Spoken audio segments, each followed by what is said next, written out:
좀 이렇게 앞에 나오는 거를 안 좋아해요. 뒤에 있는 걸 좋아하고 제 이름이 주목받는 거 되게 안 좋아하는데 하나님이 목사라고 쓰셔가지고 잠깐 나오게 되는데 그래도 뭐 시키시니까 해야 됩니다. 저번 주에 이제 그 조용진 목사님께서 그 사도행전을 계속 이제 설교를 해오고 계세요. 그래서 이 사도행전에서 이제 선교가 이루어지고 그리고 거기서 일어난 일들을 계속해서 매주 이제 설교하고 계십니다. 바울이 이제 열심히 이방인들에게 예수님을 전하면서 이제 설교를 했어요. 근데 그곳에 찾아온 다른 유대인들, 이제 선교를 하고 지나갔는데 바울은 이제 다른 유대인들인 기독교인들이 찾아온 거예요. 그래서 문제를 일으킵니다. 이방인들에게 이러는 거예요. 기독교인으로서 구원을 받으려면 유대인들의 법들처럼 할례를 받아야 된다. 이렇게 혼란을 일으킨 겁니다. 이 문제를 어떻게 해결할 것인가. 그래서 예루살렘에서 결정을 내린 거예요. 그래서 이렇게 해라. 이제 저번 주에 목사님께서 설교하신 내용이죠. 그래서 이제 그런 것들을 정해가지고 결정해가지고 이제 특사를 보내는 겁니다. 안디옥으로. 그래서 사람들과 그리고 바울과 바나바를 이제 안디옥으로 보내는 거예요. 그래서 안디옥 신자들은 무거운 짐을 이제 이방인들에게 지우지 않는 결정 매우 기뻐했어요. 위로함을 받았습니다. 그 후에 이제 안디옥에서 한동안 지내던 바울이 바나바에게 이제 제안을 하는 거예요. 우리가 1차 전도 여행에서 개척한 교회들이 있는데 그 교회들을 재방문해보자. 이렇게 제안을 한 겁니다. 그래서 바나바는 1차 전도 여행 때와 마찬가지로 이제 자신의 친척인 마가 요한을 데려가고자 했어요. 근데 바울은 1차 여행 시 중간에 자신들을 떠나서 예루살렘으로 돌아간 그 마가 요한을 마땅치 않게 여긴 거예요. 그래서 다투게 됩니다. 바나바와. 이제 그림이 잘 안 보이실 거예요. 작은데 예루살렘이 우측 하단에 있습니다. 우측 하단에 있는 게 그 선 하나에 연결되어 있는 게 예루살렘이고요. 그리고 저 위에 선이 많이 연결되어 있는 오른쪽 상단에 있는 게 안디옥이에요. 근데 안디옥에서 지금 쭉 선을 따라서 이제 서쪽으로 선교를 간 거거든요. 근데 중간에 파란 선 하나가 예루살렘으로 쭉 내려와 있죠. 그죠? 하단으로. 그게 이제 마가 요한이 돌아간 거예요. 중간에 돌아가 버린 거죠. 그래서 이제 바울이 마가 요한이 마음에 안 드는 거예요. 선교를 포기하고 돌아가 버렸기 때문에. 그래서 지금 그 얘기를 하고 있는 겁니다. 마땅히 여기지 않고 바나바와 다투게 되는 거예요. 결국 갈라섰어요. 바나바와 바울이 갈라서고 그리고 이제 전도 여행을 2차 전도 여행을 나서게 됩니다. 각각 다른 사람을 데리고 나가는 거죠. 그래서 두 주요 인물이 갈라서는 이 장면은 사실 1세기 당시에 독자들에게는 심각한 내용이었을 거예요. 왜냐하면 중요한 지도자들이 싸우는 거니까요. 그렇지만 이 장면을 저자인 누가는 되게 덤덤하게 그냥 기록하고 있어요. 싸워서 각자 여행을 떠났다. 이렇게. 사람과 사람 사이에는 큰 차이가 있잖아요. 여러분도 다 경험하시겠지만 성품이 다 하나하나 다르고 그리고 우리가 가늠할 수 없을 만큼 차이가 각 개인들에게 다 있습니다. 근데 바울과 바나바도 너무 다른 성격을 가진 사람들이었어요. 근데 중요한 건 뭔지 아세요? 사람은 달랐지만요, 하나님은 바나바는 바나바대로, 바울은 또 바울대로 사용하셨다는 겁니다. 사용하셨다. 오늘은 이런 말씀을 드리고 싶어요. 신앙생활을 하는데, 우리가 신앙생활을 하는 데 있어서 나를 이끌어가는 동기, 그게 우리의 어떠함이 아니라, 나의 성품이 아니라, 나의 어떤 과거가 아니라 하나님의 나라여야 한다. 나의 신앙생활을 끌어가는 것이 하나님의 나라여야 된다. 이런 얘기를 드리고 싶습니다.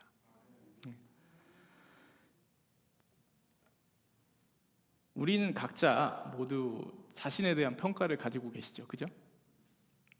나는 게을러. 난 못해. 나는 너무 급한 성격이야. 다혈질이야. 뭐 이렇게 개인적인 평가를 가지고 계십니다.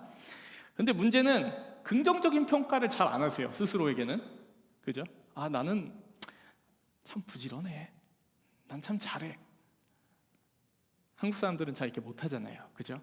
우리 동양 문화상 이렇게 또 미덕이 아니니까 우리가 스스로를 높이는 것이 우리가 이해는 합니다. 근데 평생 자라면서 우리가 약점들에 대한 평가를 되게 많이 듣잖아요. 부모님도 야, 너 그게 뭐냐? 너 그거밖에 못해? 약점을 되게 지적을 많이 당하거든요. 크면서. 그렇기 때문에 우리가 그거에 익숙한 거예요. 지적질에 익숙합니다. 이런 우리에 대한 평가는 항상 우리의 자존감을 결정하죠. 칭찬을 많이 받으면 자존감은 분명히 커지는 거고 계속 비판을 받으면 자존감은 작아질 수밖에 없는 거고요. 그죠? 잘하면서. 근데 이 자존감이 얼마나 중요하냐면 신앙생활에도 그대로 영향을 미쳐요. 어떻게 신앙생활을 하는가가 이 자존감에 크게 연관되어 있어요. 교회에서 이런 분들 많이 보셨을 거예요. 대부분이 그러신데 나는 믿음이 너무 작아요. 되게 익숙하시잖아요. 그죠? 이런 멘트. 난 믿음이 너무 작아요. 근데 어떤 분들은 또 자신의 믿음이 얼마나 크신지 이제 타인의 신앙생활에 대해서 조언을 아끼시지 않은 분들도 분명히 있습니다. 예. 보통 전자의 경우가 많으실 텐데 위로의 말씀을 드리고 싶고 바울과 바나바가 싸우게 되었는데요. 이 둘의 성격이 너무나 달랐어요. 바나바는 성경에서 이렇게 평가를 해요. 이 온화한 사람, 그죠? 세워주는 사람, 이해심이 많은 사람, 그렇게 평가를 합니다. 바나바를. 그래서 마가 요한이 중간에 돌아갔지만 그를 격려해서 다시 세워주고 싶은 거예요. 다시 일으켜주고 싶은 겁니다. 바나바는. 근데 바울은 달랐던 거예요. 단호해요. 그래서 열정적인 성격은 어쩔 수가 없는 거예요. 그래서 용납이 안 되는 거예요. 지금 마가 요한이. 그런데 생각해 보면요, 바울이 또 그러면 안 되거든요. 왜냐하면 과거에 바울이 한 일이 있잖아요. 교회들을 핍박하고 사람들에게 돌을 던지고 그런 일들을 했는데 자기도. 물론 바울의 성격도 시간의 흐름에 따라 변합니다. 하지만 우리가 알고 넘어가야 되는 거는요, 하나님께서 연약한 사람도 강하게 하셔서 사용하시고 그리고 또 강한 자도 겸손하게 하셔서 사용하십니다. 사용하신다는 거예요. 하나님의 나라는요, 온전한 사람들, 믿음이 좋은 사람들, 행실이 바른 사람들의 소유물이 아니에요. 모두가 같이 누리고 모두가 같이 만들어가는 나라인 줄 믿습니다. 여러분도 우리도 모두 사용받을 수 있습니다. 하나님의 나라에 참여하신 성도님들 되시기를 축원합니다. 성경에서 수많은 곳에서 우리가 발견하는 것들은요, 나약한 사람들의 모습이에요. 아브라함, 이삭, 야곱. 잘하는 게 뭐예요? 거짓말 잘합니다. 거짓말을 잘해요. 예. 치졸하기 짝이 없습니다. 막 아내를 누이라고 그러고, 그죠? 누이라 속이고, 배고픈 형을 막 붉은 죽 한 죽에 막 팔아가지고 막 장자권을 빼앗고, 거짓말을 참 잘해요. 뭐 가장 위대하다고 평가받는 다윗 왕도 마찬가지죠. 그래서 부하를 전장에 내몰아 가지고 죽게 한 다음에 아내를 빼앗고 치졸하게 끝이었습니다. 근데 성경이 숨기지 않는다는 거예요. 성경이 이걸 숨기지 않아요. 다 보여줍니다. 왜 그럴까요? 하나님의 은혜를 받을 만한 조건, 그리고 뭐 하나님의 일을 할 수 있는 사람의 조건을 우리에게 알려주고 싶은 거라면 보여주실 필요 없죠. 숨겼을 수도 있어요. 그러면 성경의 포인트가 뭐냐는 거예요. 그런 막 속이는 이야기 왜 보여줬을까요? 이 모든 말씀의, 성경의 모든 말씀의 포인트는요, 등장인물에 대한 게 아니라는 거예요. 등장인물에 대한 게 아니라 하나님의 나라에 관한 겁니다. 하나님 나라. 하나님의 나라는요, 예수님과 그리고 또 예수님의 제자들 통해서 이루어집니다. 그게 성경의 큰 맥락이에요. 뭐 그렇다고 해서 인간들의 성품이 중요하지 않은 건 아니죠. 그렇죠? 하나님의 백성들로 살아가는 데 있어서 필수적인 부분이라고 생각합니다. 신앙인으로서 성숙된 어떤 성품이 없이는 존경받을 수 없잖아요. 인정받을 수 없잖아요.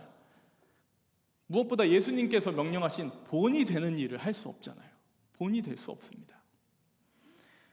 그렇지만요, 마치 우리가 못 느끼고 살아가지만 가장 중요한 그런 법칙들이 있잖아요. 뭐 관성이라든지 중력이라든지 우리를 지탱하고 있는 것.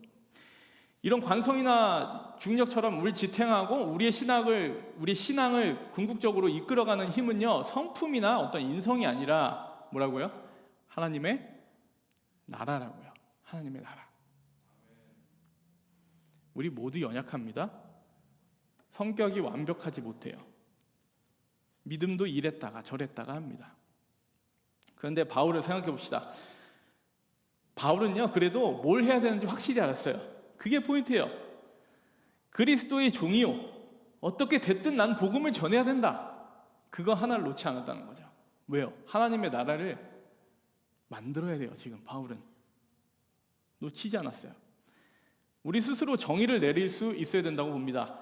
내가 입고 있는 어떤 사회적 문화적인 어떤 겉옷을 다 배제하고 하나님 앞에서 한 인간으로서 진짜 난 누구인가? 하나님 앞에서 난 누구인가? 내가 남들과 비교해서 뭐 작아 보이고 부족해 보일 수 있습니다.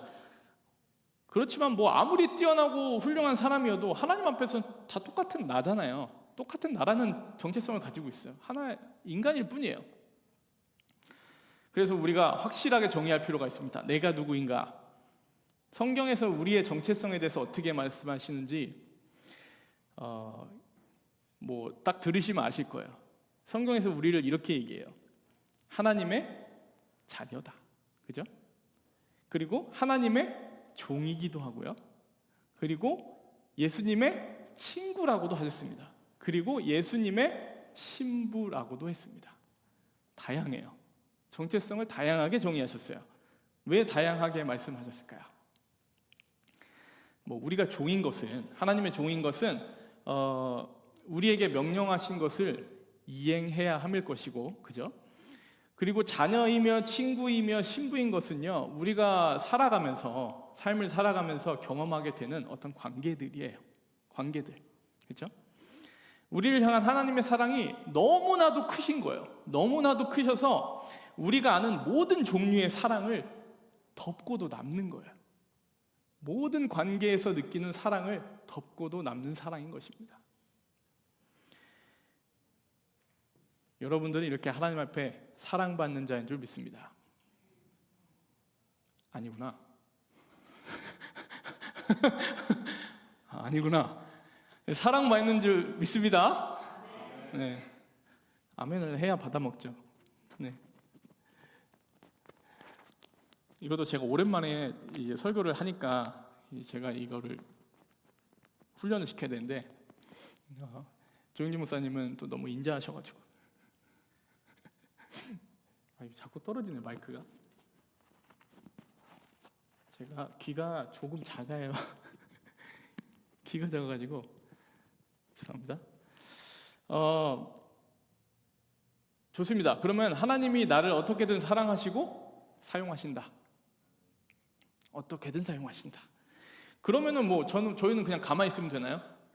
하나님이 사용하시니까 뭐 가만히 있으면 사용하시겠지. 네, 당연히 아닙니다. 바울은요, 하나님이 사용하시도록 자신을 내어드렸어요. 내어드린 거예요. 그의 성격은 단호하고 칼 같았을지 모릅니다. 그지만 앞만 보고 달려갔을지 몰라요. 근데 확실한 거 하나는요, 하나님께 항상 네를 할 수 있었다는 거예요. 알겠습니다. 네. 우리가 하나님이 사용하시기에 항상 가능한 사람인가? 바나바와 바울은 다른 사람들이었지만요, 그렇게 하나님이 사용하시도록 자신을 드린 사람들이었습니다. 복음서에 이런 말씀이 있어요. 기억하실 건데, 그 등불을 들고 이제 신랑이 오기를 기다리고 있는 열 처녀의 비유가 있어요. 열 처녀가 이제 신랑이 오기를 기다리고 있는데, 근데 너무 길어진 거예요. 기다림이 너무 길어지니까 밤이 되니까 졸리잖아요. 졸았어요. 다 졸았어요. 근데 10명 중에 몇 명이 졸았을까요? 속을 줄 알았어요. 다 졸았습니다. 다 졸았어요. 10명 다 졸았습니다. 똑같이 졸았습니다. 인간인데요. 피곤한데요. 근데 단 한 가지 차이점은 다섯은 기름을 준비하고 졸았다. 졸긴 졸았는데 준비하고 졸았다. 그리고 다섯은 준비하지 않고 졸았다. 그래서 신랑이 도착했을 때 기름을 준비한 그 5명이 등불을 밝히고 잔치에 참여하게 된 거예요. 잔치에 들어간 5명이 있잖아요, 그죠? 근데 그 5명의 성격이 다 똑같았을까요? 그렇진 않죠. 다 다르죠. 성격은 다 달라요. 근데 차이는 준비를 했냐 안 했냐. 성격은 달랐어요. 하나님 앞에 여러분을 준비시키기를 바랍니다. 신앙생활을 건강하게 유지할 수 있는 가장 큰 비결 하나 말씀드릴게요. 신앙생활을 유지할 수 있는, 건강하게 유지할 수 있는 비결. 요즘 세대들에게는 좀 익숙한 단어예요. 저기 제가 밑에다가 FOMO라고 써놓은 게 요즘 세대들이 자주 사용하는 단어인데, 이게 Fear of Missing Out이라는 단어의 줄임말이에요. 그러니까 놓치는 거에 대한 두려움이거든요. 그래서 이 현대 마케팅에서 흔히 사용되는 기법입니다. 그래서 뭐 이거 지금 안 사면 앞으로 절대 못 사. 이거 지금 안 사면 절대 못 사. 이런 거예요. 그래서 이 가격은 다시 돌아오지 않아요. 절대 돌아오지 않아요. 지금 사는 게 제일 싸. 약간 이런 거를 포모를 이용한 마케팅이라 그렇게 얘기를 해요, 요즘에. 근데 물론 예부터 계속 존재했던 방식이죠. 근데 이걸 정의하는 어떤 용어가 생긴 것 뿐이에요. 우리나라도 그런 거 있잖아요. 옛날에 날이면 날마다 오는 게 아니야, 이런 거 있잖아요. 우리나라도 다 있던 건데 이제 용어가 생긴 거죠. 이 포모를 왜 말씀드리냐면, 신앙생활을 건강하게 유지하고 준비되어 있으려면요, 예수님께서 내일이라도 당장 오실지 모른다, 이게 머리에 박혀 있어야 돼요. 내일 예수님이 당장 오실지 모른다. 이거 없이는 힘듭니다. 여러분, 예수님이요, 제가 오늘 꿈을 꿨는데 예수님이 내일 오신대요. 이런 말 하면 큰일 납니다. 근데 그냥 용담하는 거예요. 이상한 소문 드시면 안 돼요. 내일 오신답니다. 그러니까 오늘 예수님 준비하셔야 돼요. 그럼 오늘 스케줄이 어디 있어요? 오늘이 마지막인데, 찬스인데, 천국가 찬스인데. 바울이 그래서 달려갈 수 있었던 거예요. 예수님 곧 오신다는 이게 머리에 완전 박혀 있었습니다. 사도 바울은 곧 오신다. 주님이 내일 오실지 모릅니다. 아무도 몰라요. 미리 준비하시고 오늘 바로 네 라고 대답할 수 있는 여러분 되시기를 축원합니다. 바울과 바나바는요, 갈라서게 되었어요. 갈라섰습니다. 사도행전 이후로 바나바에 대해서 이 이후로 사도행전은 침묵을 해요. 바나바에 대해서는 일절 언급하지 않습니다. 그게 이제 사도행전을 기록한 누가가 바울을 좋아해서 바울 편이어서 그런 건 아니에요. 근데 애초에 사도행전의 포커스가, 초점이 이 하나님의 나라에 관한 거기 때문에 그런 거예요. 인물에 대한 게 아니라. 바울에 대해서 계속 얘기하고 있는 것 같지만 아니에요. 하나님의 나라가 어떻게 커져가고 있는가를 포커스를 맞추고 있어요. 이후 서신들에서 바울, 바나바, 이 마가, 요한 3명에 대한 관계를 가늠할 수 있는 구절이 몇 개 있습니다. 고린도전서 9장 6절에 보면 이런 말씀이 있어요. 어찌 나와 바나바만 일하지 아니할 권리가 있겠느냐. 같이 하나님의 나라를 위해 일하고 있다는 뜻입니다. 빌레몬서에 보니까 이런 말씀이 있어요. 또한 나의 동역자 마가, 아리스다고, 데마, 누가가 문안하느니라. 바울이 지금 로마에 있는 건데요, 마가가 같이 있습니다. 바울과 같이 있어요.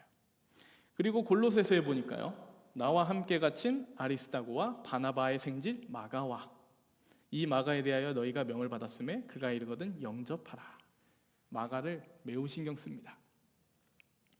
나중에 이렇게 바나바, 마가, 요한이 잘 풀고 회복하고 또 같이 사역을 하면서 하나님의 나라를 향해 달려갑니다. 어떻게 이게 가능할까요? 다른 것이 중요하지 않고 하나님의 나라가 중요하기 때문에 가능한 거예요. 바울도 시간의 흐름에 따라 점점 성숙해가는 게 보여요. 서신을 보면. 그래서 성품도 많이 달라졌을 거예요. 이제 후기에 쓴 그의 서신들을 보면요, 이 레터들을 보면 분을 내지 말고 화평하라는 권고가 유난히 많습니다. 예. 수많은 고난과 또 사람들과의 일들을 겪으면서 성숙한 결과일 거예요. 교회는 참 다툼이 많아요. 싸움이 많습니다. 예. 우리가 이제 성인이 되고, 예를 들면 성인이 되고 대학교나 직장 같은 곳을 이제 가게 되면요, 거기는 그 들어가기 전에 검사를 한번 하잖아요. 특정한 조건을 가진 사람만 들여보내줘요. 대학교나 직장은. 그래서 훨씬 마찰이 적은 편이에요. 그래도. 근데 교회는 어때요? 너도 와. 다 와. 다 와. 안 가려요. 다 모이는 거예요. 싸우는 게 당연한 거예요. 사람이 이렇게 다양하게 모였는데 싸울 수밖에 없어요. 그러려니 해야 돼. 오늘도 싸웠구나. 내일도 싸우겠지. 기도하자. 넘어가는 거예요. 그냥 그렇게 사는 겁니다. 근데 탈도 많고 싸움도 많은데 중요한 건요, 터는 거예요. 털고 우리가 하나님의 나라를 위해서 이제 중요한 일을 다시 하자. 그렇게 가면 되는 거예요. 그렇게 살다 보면요, 성숙해지고 다듬어져 갑니다. 우리 집 두 딸이 있습니다. 매일 싸웁니다. 매일 싸웁니다. 자매들의 삶을 아시는 분들은 공감하실 거예요. 자기가 자매였던가 아니면 자매를 키웠거나 이해하실 거예요. 징그럽게 매일 싸웁니다만. 근데 부모에게 무언가를 요구해야 되는 그 공동의 이익을 추구할 때는 어떨까요? 성경에서 말하는 그 연합, 그 아름다운 연합이 일어납니다. 이 자매들 사이에서. 이런 거예요.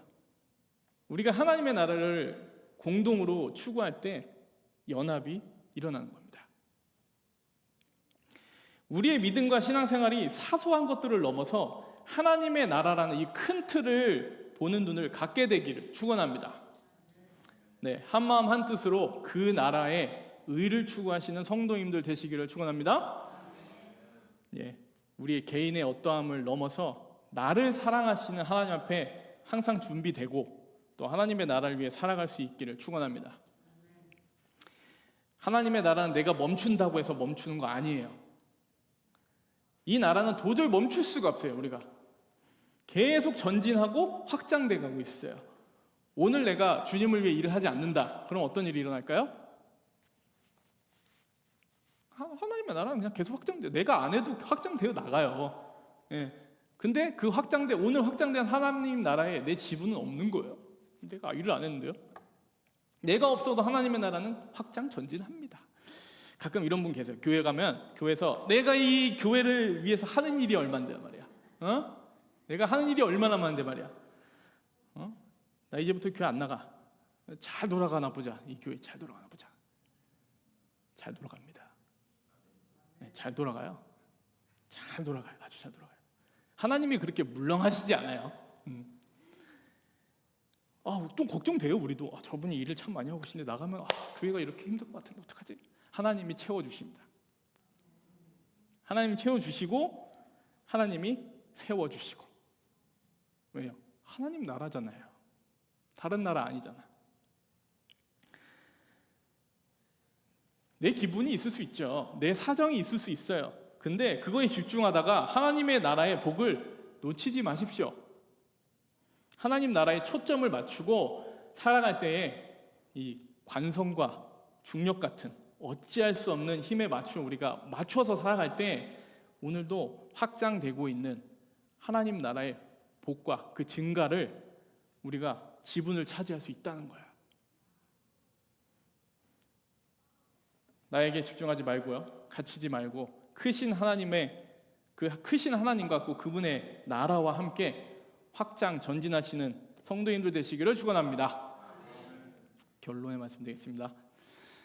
신앙의 생활을 하는 데 있어서 우리가 성품과 인격을 갖추는 거 중요합니다. 그걸 못해서 무너지는 분들도 분명히 있어요. 우리가 이웃을 사랑하라고 명령을 받았습니다. 누구의 필요를 채워주고 도와주는 것도 이웃 사랑이겠지만 타인의 감정을 배려해 주는 거, 그죠? 그 사람의 마음을 알아주는 것도 분명히 사랑이죠. 그것도 사랑입니다. 그런데 성경 66권을 통해서 우리가 알 수 있는 거, 우리에게 가장 중요한 것은 뭐라고요? 하나님의 나라. 네. 하나님의 나라. 하나님의 일에 나의 삶을 드릴 때 하나님은 우리를 선하게 사용하셔서 하나님의 나라를 위해 그분의 뜻을 이루어 가십니다. 어제의 실패, 어제의 과오, 나의 성품의 문제는 뒤로 하시고 하나님 앞에 여러분을 드리십시오. 내일이면 늦습니다. 오늘 당장 예수님을 위해 나를 준비하시고 내라고 반응하십시오. 행동하십시오. 그래서 언제나 전진하고 확장해 나가는 이 하나님의 나라와 함께 항상 그 확장과 전진의 복을 누리시는 여러분의 삶이 되시기를 예수님의 이름으로 축원합니다. 기도하겠습니다. 하나님 감사드립니다. 하나님의 나라, 그 나라를 위해 우리가 부르심을 받았습니다. 하나님, 어제 나의 실패와 과오는 뒤로 하고 하나님의 부르심에 오늘 응답하며 행동하기를 원합니다. 하나님의 나라를 위해 한 마음이 되어 연합되어 나아가는 우리 성신교회 모든 성도님들 되게 하옵소서.